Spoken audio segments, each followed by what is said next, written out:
Muy buenos días. Estamos en una nueva emisión de El Mundo desde el Sur, programa número 55. Soy Raimundo Greguard desde Santiago, Chile, y como siempre con la gratísima compañía de Maximiliano Sbarbi, que nos acompaña desde Buenos Aires, Argentina. Hola Maximiliano, ¿qué tal todo por allá? ¿Qué tal, Raimundo? Un gusto nuevamente hacer el programa con vos, programa 55 del Mundo desde el Sur. Agradecemos también a los oyentes que estén sintonizándonos, como se decía antes, cuando esto era radio y no un podcast. Muy bien todo por acá, por Buenos Aires. ¿Qué tal por allá? ¿Sigue la ola de frío? No, afortunadamente ya se fue la ola de frío, pero igual en esta época en la mañana siempre tenemos 0, 4, 2, así que siempre hay frío, pero ya no ese frío extremo con temperaturas que llegaron hasta 3 bajo cero y 6 bajo cero en las afueras de la ciudad. Bien. No, acá Buenos Aires está fresco, templado, fresco, no. También se fue esa ola polar que sufrimos la semana pasada. Pero bueno, un clima agradable, digamos. Sí, y un pequeño recordatorio para quienes escuchan este programa. Vamos a estar en paralelo al partido entre Perú y Australia, así que le mandamos los mejores deseos para los fanáticos del fútbol peruano. Así es, muy bien. También, además de fútbol, hemos estado siguiendo las noticias internacionales, ¿no? Que es lo nuestro, ¿no? Claro. Por ejemplo, ¿sí? ¿Qué ha sucedido en el mundo? Bueno, yo me enfoqué en las legislativas, a las elecciones legislativas en Francia, la primera vuelta. Y pongo énfasis en la primera vuelta porque debido al sistema político francés, allá hay primera y segunda vuelta, o sea, en las elecciones legislativas, cosa que no ocurre en muchos países de Sudamérica, tengo entendido. Claro. ¿Qué pasó en esta elección legislativa? Que era muy esperada porque lo vimos hace un par de semanas atrás, un programa que dedicamos un análisis sobre la presidencial, ¿ya? Uh-huh. Aquí había candidatos que se presentaban a la Asamblea Nacional de Francia como diputados en 577 circunscripciones, ¿ya? Hubo una tasa de participación del 47,51%, que es solo la segunda vez en la historia de la Quinta República que la abstención supera el 50%. Además es el récord histórico, ¿ya? La otra vez fue el 2017, confirmando la tendencia en Francia y que se repite en otros países del mundo, en que la gente cada vez tiene menos ganas de participar en ciertos procesos políticos. Sí. ¿Qué pasó rápidamente en esta elección? De los 577 escaños que se definían, ¿sabes cuántos fueron elegidos ayer? No, ¿cuántos? ¿Cuántos crees, más o menos? No sé, la mitad. 5. Le erré por mucho. ¿Y por qué pasa esto? Porque en Francia hay dos condiciones básicas, esenciales, que son que haya por lo menos un 50% de participación, ¿ya? Y que además con una base mínima de un 25% que el candidato que gane saque al menos el 50% de los votos y que además hay una base mínima de un 25% de participación del electorado. Ajá.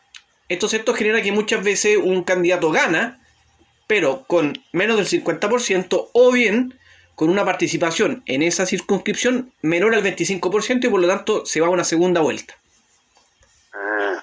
Por eso la segunda vuelta que se realizará el domingo próximo. Exactamente, el domingo próximo en Francia y empezará el 18 en los territorios que están fuera del continente europeo. Claro. Brevemente, para terminar, quiero decir que la coalición presidencial, podríamos traducirla como Juntos por la Mayoría Presidencial, que es donde está donde está el partido del actual presidente, sacó el 25,75%, y que el partido NUPES, que la coalición NUPES, que es la nueva Unión Popular Ecológica y Social de izquierda, donde destaca el candidato Jean-Luc Mélenchon, sacó el 25,66%. O sea, muy parejo. Se acerca mucho, sí. Sí. El partido de la extrema derecha, del clan Le Pen, sacó el 18,68%. Qué raro, ¿no? Que que sacó bastante menos que el partido de Mélenchon. Sacó menos. Bueno, quizás se explica, yo creo que en las elecciones para hay un voto protesta también. Bueno, hay diversos factores a tomar en cuenta. Pero esas son las principales fuerzas políticas en estos momentos. Ah, bien, bueno. Veremos el domingo que viene qué sucede. Estaremos pendientes. Bueno, yo tengo la condena de 10 años a Yanine Áñez, expresidenta de facto de Bolivia. La acaban de condenar a 10 años por el golpe de Estado 2. Lo llaman así, golpe de Estado 2, porque la justicia boliviana considera que el primer golpe de Estado es la destitución de Evo Morales, que recordemos fue forzado a renunciar por diversos motivos. Uno de ellos fue empujado por el general Calimán, el jefe de las Fuerzas Armadas.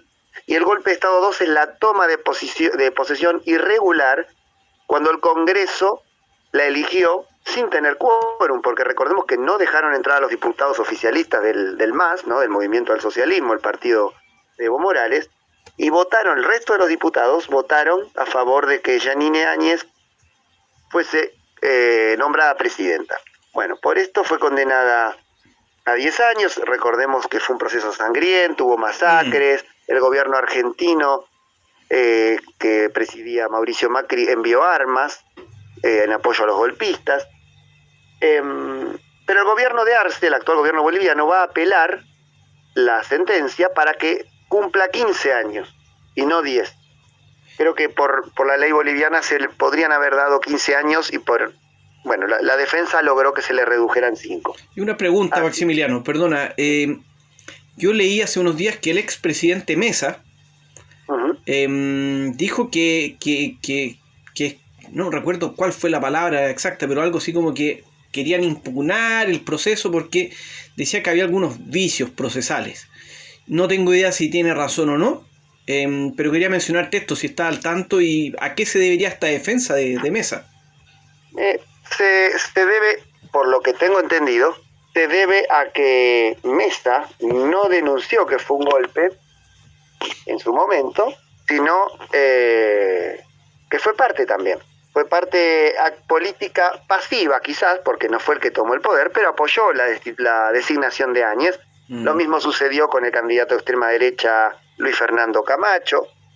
No sé si te acordás que sí, es el que entró al palacio presidencial con una Biblia, despojándolo de los símbolos de las comunidades indígenas. Bueno, todos fueron parte del proceso, de alguna manera, activa o pasivamente, fueron parte del proceso de destitución y del golpeo Morales. Por eso Mesa también está implicado, porque su fuerza política prestó apoyo a la designación de Áñez. Perfecto. Yo creo que viene por ese lado. Perfecto. En el fondo, una demostración de la polarización que tuvo Bolivia en su minuto.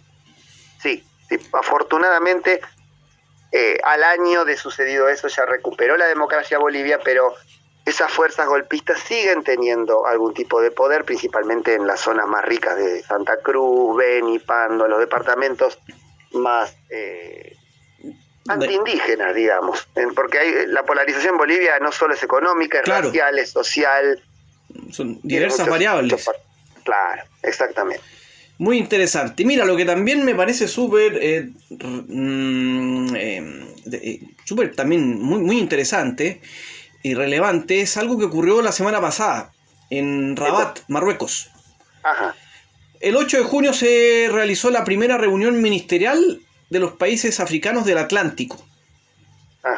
Es un foro todavía informal, pero es primera vez que se realiza esto.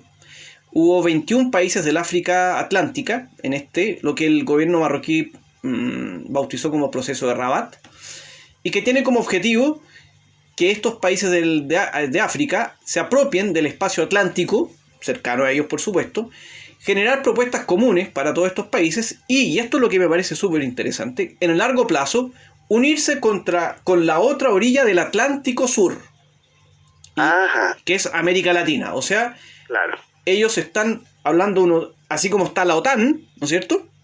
Sí.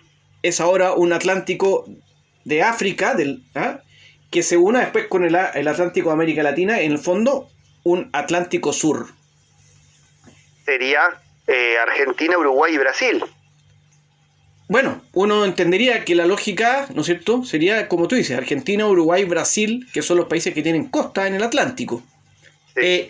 No sé si van a agregar a Chile, que está a cuántos kilómetros del Atlántico. No sé si van a agregar a Guyana, Surinam. A pocos. Pero claro, si lo vemos desde el punto de vista geográfico, en el Atlántico solo hay 3 países americanos, sudamericanos. Exacto. Pero Bueno, hablaban de América Latina, ojo. ¿Cómo? Hablaban de América Latina. Entonces pueden ser los de América Central también. También. Así que es interesante porque los 3 temas principales fueron diálogo político y seguridad, economía azul y conectividad, y medio ambiente y energía. Bien, veremos en qué se transforma este foro informal, a ver si se transforma en algo, en una organización más activa de cooperación entre lo que se llama la cooperación sur-sur, entre países de África y América. Exactamente, y algo que está promoviendo hace muchos años, específicamente Marruecos. Así que yo creo que esto podría ser interesante. Claro. Bueno, yo tengo acá una noticia. Finlandia anunció que va a construir barreras en la frontera con Rusia. Finlandia está en el proceso de adhesión a la OTAN. Recordemos eso. Sí. La frontera con Rusia es de 1.300 kilómetros. Y si a uno le preguntan, a un ciudadano de a pie, le preguntan por qué Finlandia, ahora que está por sumarse a la OTAN, va a construir barreras con Rusia, ¿qué podría responder la gente común? Que teme una invasión. Claro, que temen invasión. Bueno, no es por ese lado. Yo también pensaba que era por eso, pero después, investigando más, Finlandia quiere evitar una crisis de migrantes, como la que había sucedido, no sé si te acordás que lo tratamos en los primeros programas, entre Bielorrusia y Polonia. Sí. Bielorrusia, de manera deliberada, según denunció Polonia, dejaba entrar a su país ciudadanos de Afganistán, de Siria, de Irak, muy fácilmente, y luego les abrían las fronteras para que ingresen a Polonia, a la Unión Europea, y así es como Polonia tuvo una gran crisis de migrantes de Medio Oriente, y muchos migrantes también a pie cruzaban las fronteras boscosas entre Rusia y Finlandia, donde no hay un control estricto porque son territorios muy helados, es muy amplio, son 1.300 kilómetros. Bueno, va a construir vallas para evitar que Rusia, de manera deliberada, si es que planea hacerlo, eso no lo sabemos, enviarle migrantes a través de su territorio a la Unión Europea. Quizás a la Unión Europea no tanto, sino la OTAN, porque ya Finlandia se está por transformar en un país de la OTAN. Sí. Bueno, es por eso que va a construir una valla. Me pareció curioso, porque los titulares hacen pensar que, bueno, tiene miedo a una invasión, pero no, está lejos de eso. Rusia no va a invadir Finlandia, ni Finlandia considera que Rusia lo vaya a hacer. Es por ese tema de los migrantes. Que no es nuevo en el mundo, ¿no es cierto?, esto de ver que se construyan rejas o zanjas, qué sé yo, para evitar los flujos migratorios. No, hay muchos ejemplos. No es el primero ni el último, lamentablemente. Maximiliano, con esto estamos terminando la primera parte del programa. Bien, y nos vamos después a una pausa. Comenzamos con los análisis. Exactamente, vamos a venir con un tema que está ahí muy caliente. A ver, ¿de qué se trata? La tensión entre Argelia y España. Sí, es un tema de mucha actualidad. Bueno, después de la pausa entonces. Así es.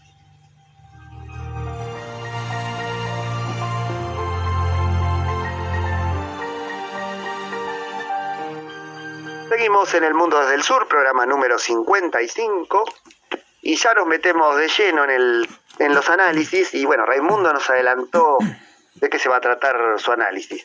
¿Cómo está la relación entre Argelia y España hoy en día, que es una relación estratégica, según tengo entendido? Bueno, está muy mal, bastante mal, está en plena crisis, como tú dices, claro, es importante estratégicamente hablando, y para entender esto voy a hacer una breve revisión de lo que ocurrió la semana pasada. Sí. Después analizaremos el contexto, pero resulta que el 8 de junio, hoy estamos a 13, esto fue el miércoles de la semana pasada, Argelia anunció que suspendía el Tratado de Amistad, Buena Vecindad y Cooperación con España, el cual lo había firmado me parece que el 2003 o el 2002. ¿En qué se basó Argelia para hacer esto? Principalmente que consideraba que España estaba justificando el cambio en su política sobre el Sáhara. Recordemos que ahora apoya el plan de autonomía marroquí. Y Argelia acusaba que al hacer esto, España estaba violando sus obligaciones jurídicas, morales y políticas como expotencia colonial. Sí. Esto no es algo que se haya filtrado, es lo que publicó Argelia en su agencia estatal de noticias. Uh-huh. El mismo día España respondió y dijo que cumplía sus deberes y que respeta el tratado. ¿Ya? Al día siguiente, el 9 de junio, España aseguró que respondería en forma firme y que el tratado solo había sido suspendido por Argelia. Además, la Comisión Europea intervino y dijo que veía como textual extremada preocupante la suspensión por parte de Argelia, y debido a esto instó al país magrebí a dar marcha atrás. Sí. Esto acompañado, por supuesto, de declaraciones cruzadas y los medios que sacan artículos muchas veces que son verdaderos panfletos. El mismo 9 de junio, España anunció a través de su ministro de Relaciones Exteriores que estaba analizando la posibilidad de demandar a Argelia ante la Unión Europea. ¿Por qué? Pues la suspensión del tratado vulneraría el acuerdo euro-mediterráneo firmado en 2005. Claro. El 10 de junio, y con esto terminamos esta parte descriptiva, la Comisión Europea reaccionó. Argelia acusó a la Comisión Europea, y aquí cito textual, de reaccionar sin consulta previa ni verificación alguna con el gobierno argelino a la suspensión por parte de Argelia de un tratado político bilateral con un socio europeo, en este caso España, sin asegurarse que esta medida no afecta directamente a ninguno de los dos o indirectamente sus compromisos contenidos en el acuerdo de asociación Argelia-Unión Europea. Claro, bien. Hasta ahí planteado el contexto. Exacto. Lo podemos interpretar de qué forma. Argelia reacciona de una manera algo visceral, España reacciona de una manera tranquila, involucra a la Unión Europea, Argelia se da cuenta que se está metiendo en un problema y termina reculando, ¿no? Y con una crítica a la otra parte, pero en el fondo diciendo, nosotros no vamos a afectar el comercio ni los envíos de gas, aunque ellos habían dicho lo contrario. Eso claro. Es más o menos. Los envíos de gas a España, porque si no me equivoco, a Italia se mantienen los envíos de gas de Argelia, ¿no? Sí, no, esto es un tema con España, que recordemos ya habían cerrado un gasoducto, lo vimos en algunos programas también, el Magreb Europa, y ahora solo está funcionando Medgas. ¿Ya? Sí. Bueno, ¿qué significa esto finalmente, no? ¿Cómo lo analizas? ¿Cómo lo interpretas? Primero, esto tiene que ser analizado en el contexto actual. Como mencionamos recién, hace algunos meses España anunció oficialmente que apoyaba el plan de autonomía marroquí del Sáhara, lo cual es un giro histórico para España. ¿Ya? Y obviamente esto no le cayó bien a Argelia. O sea, desde ahí que viene esta disputa Argelia-España. En su minuto creo que incluso llamaron a sus respectivos embajadores, incluso creo que el embajador de Argelia se fue de Argelia en España, regresó a Argelia, no sé si volvió, no lo recuerdo en este momento. Y empezó un tira y afloja permanente. ¿Ya? Esto además tiene que ver un poco antes, cuando el 2021, sí, fue, Brahim Ghali, el máximo líder del Polisario, ingresó en forma clandestina a España. Sí. Y eso generó para ser tratado en un hospital. Exactamente. Un tema médico, sí. Exactamente. Y eso generó una polémica de España con Marruecos, que al final se arregló, y se arregló tanto que España terminó inclinando la balanza hacia el lado de Marruecos. Claro. Entonces, lo que hizo España con el Sáhara es en el fondo decir, yo opto por mi relación con Marruecos más que por la de Argelia. Y eso claramente al Estado argelino no le tiene que haber caído muy bien. Claro. También en esta ecuación hay que meter los acuerdos de Abraham, firmados en el 2020. Recordemos que Marruecos normalizó relaciones con Israel. Uh-huh. Y que otros países fuera de España han expresado apoyo a Marruecos en el asunto del Sáhara. Y por último, la eterna rivalidad que hay entre Argelia y Marruecos. Claro. Exacto, sí. A mí siempre me queda la duda de que España, yo creo que España cuando se acercó a Marruecos y le dio la razón en el tema del Sahara, que esto fue hace poco, fue este año, yo creo que estaba descuidando un poco su relación con Argelia, que en este momento es vital ante la crisis por la guerra de Ucrania, la crisis energética. Argelia puede aportar gas, y yo creo que priorizó la alianza con Marruecos, pero todavía me cuesta entender con qué beneficio. Uno es, bueno, el tema de los migrantes. Recordemos que Marruecos, cuando se malquista con España, abre las fronteras para que se le llene de migrantes subsaharianos en Ceuta, Melilla, los enclaves españoles en Marruecos. Después han tenido problemas por la soberanía y la jurisdicción de pesca de uno y otro país, pero no encuentro otra ventaja, otro beneficio para España. Yo creo que lo primero es, España y Marruecos comparten fronteras terrestres. Uh-huh. En territorio africano, pero comparten, que son Ceuta y Melilla. Por lo tanto, la Unión Europea, y es más que España, la Unión Europea tiene fronteras terrestres con Marruecos. Es con el único país africano que tiene este tipo de límite. Luego, lo que tú mencionaste es cierto. Está el tema de la migración, que nuevamente afecta a España directamente, pero también a la Unión Europea.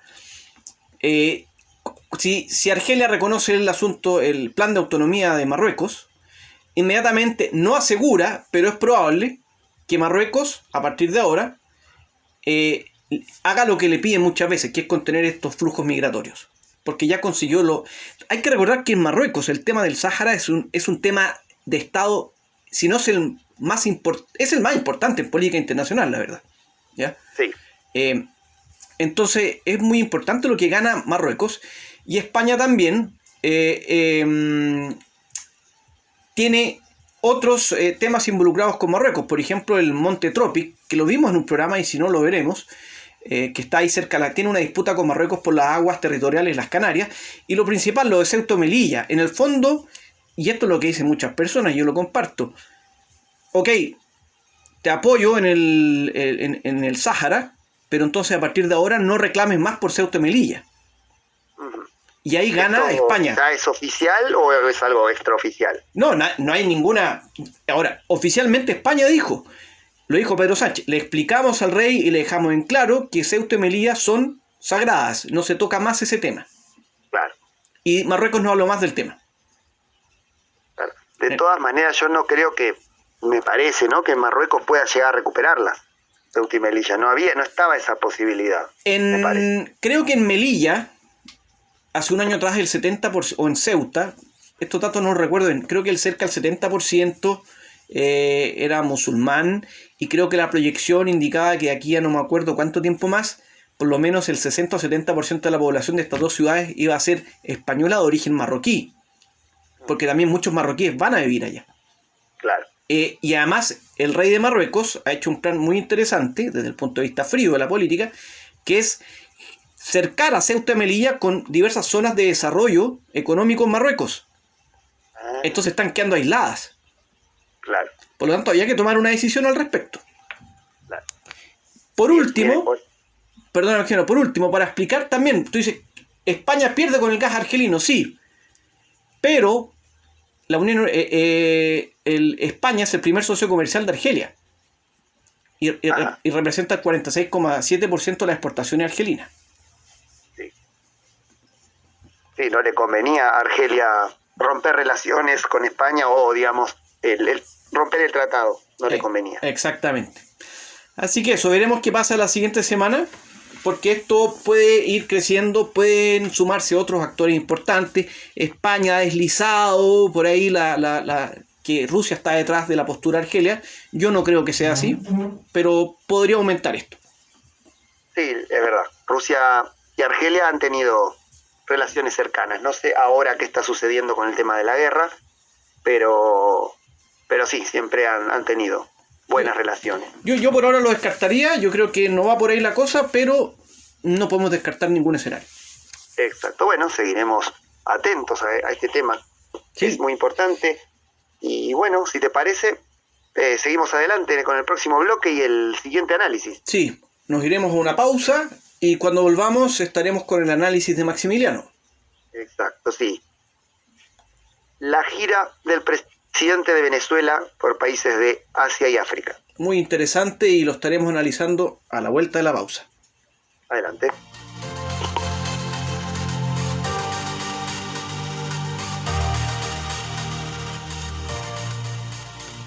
Estamos de regreso ya con el tercer y último bloque de este programa de hoy, el número 55 ya, cómo pasa el tiempo. Maximiliano, ¿qué Nicolás Maduro anduvo de gira? Yo sé que anduvo en Irán, no sé qué otra parte más. ¿Qué pasó? Sí, Nicolás Maduro visitó Turquía, Argelia e Irán, esos 3 países. Lo hizo para atraer inversiones, ahora que Estados Unidos levantó parte de las sanciones, porque ya lo hemos visto acá, necesita el petróleo de Venezuela, necesita una fuente energética alternativa ante el bloqueo de Rusia, ante las sanciones que tiene Rusia.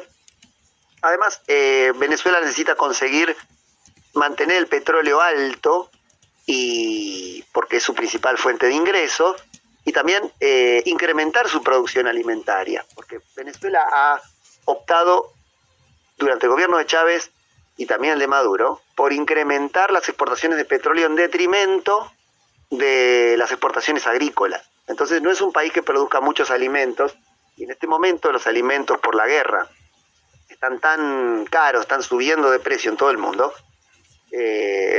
también la crisis energética, entonces necesita producir alimentos, ¿no?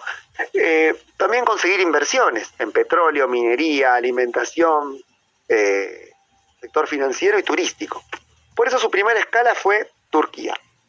Se reunió con su par, Recep Tayyip Erdogan.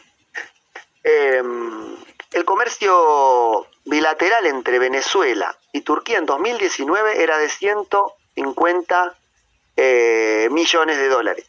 2 años después, 2021, en medio de la pandemia, saltó a 850 millones de dólares. Hubo un gran incremento. Entonces se firmaron 54 acuerdos sobre turismo, agricultura y finanzas, y Venezuela le volvió a manifestar el apoyo a Turquía por el golpe de Estado que financió Estados Unidos en 2016, cuando Joe Biden era vicepresidente de Obama. Manifestó su apoyo a cambio del apoyo de Turquía, ¿no? a la apertura de sanciones de Estados Unidos. La siguiente parada fue en Argelia, miembro de la OPEP, ¿no? De los países, de la Organización de Países Exportadores de Petróleo, para lo que dije anteriormente, ¿no? Mantener altos los niveles de los precios del petróleo. Para eso mismo visitó Argelia, y también, a favor de lo que hablábamos recién, ¿no? A favor de que se realice un referéndum en el Sáhara para que los ciudadanos, tal como indica la resolución de las Naciones Unidas, los ciudadanos elijan si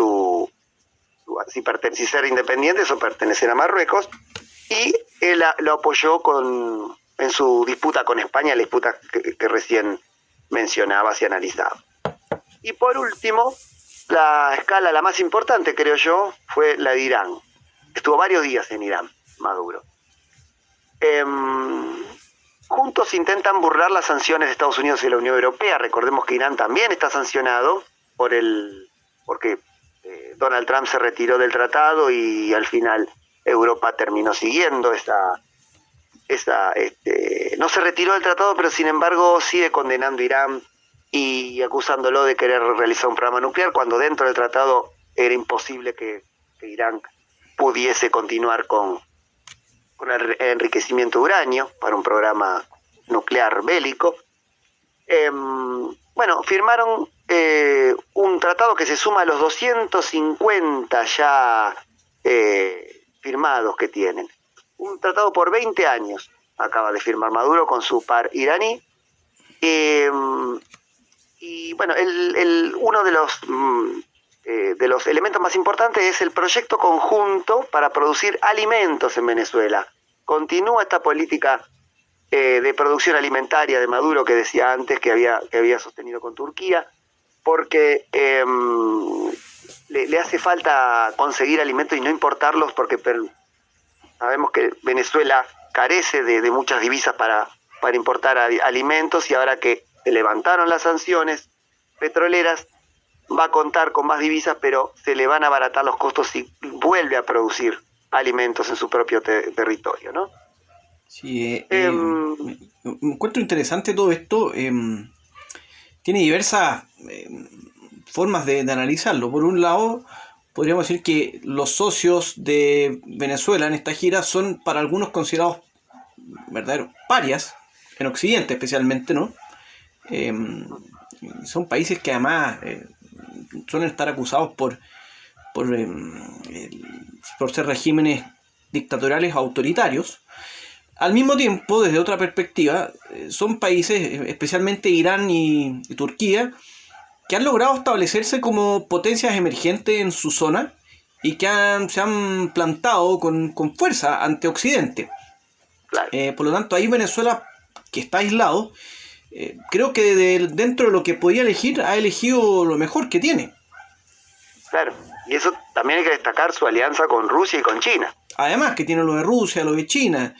Argelia, que está de capa caída, creo yo, pero igual es un país todavía con ciertas conexiones, que tiene algunos recursos naturales, como el petróleo, el gas. Entonces, creo que dentro de lo que el pequeño margen que tiene, está buscando los mejores socios posibles. Y sí, no tiene mucho más margen que no se puede mover tanto en otras direcciones, creo yo. Claro, no tiene más opción. Claro. Y bueno, por último, con Irán también apostaron a incrementar la producción petrolera. En 2020 esto es paradójico, ¿no? Bueno, no es paradójico. Por causa de las sanciones norteamericanas, la producción petrolera de Venezuela cayó mucho, también a causa de corrupción interna, ¿no? Fueron varios los factores, ya los hemos analizado. Irán le brindó petróleo en 2020 a Venezuela para que pudiera continuar funcionando su economía en medio de la pandemia y en medio de las sanciones feroces que le impuso el gobierno de Trump. Y ahora le acaba de otorgar un segundo barco gigante petrolero con capacidad para transportar hasta 800.000 barriles de petróleo. También para que pueda aprovechar este levantamiento de sanciones de Estados Unidos, ¿no? Claro, ¿no? Sí. Y bueno, por último, tanto Irán como Venezuela planean extender este acuerdo estratégico, ¿no? Este acuerdo de cooperación estratégica, también involucrar a Rusia y a China, hacer algo más grande con Rusia y China. Bueno, esas fueron las declaraciones de ambos presidentes. Hay que ver si Rusia y China recogen el guante, pero bueno, planean que sea algo más, que se consolide y se profundice más. Así que bueno, esas son las conclusiones de la gira de Maduro, que está aprovechando el levantamiento de sanciones de Estados Unidos para mantener altos los precios del petróleo y poder desarrollar su industria alimentaria y de paso también financiera, turística y la minería. Pero principalmente petróleo y alimentos, que es donde está la escasez mundial y donde está el incremento de precios a nivel mundial. Sí, muy, muy interesante, y obviamente estaremos siguiendo esto como siempre decimos.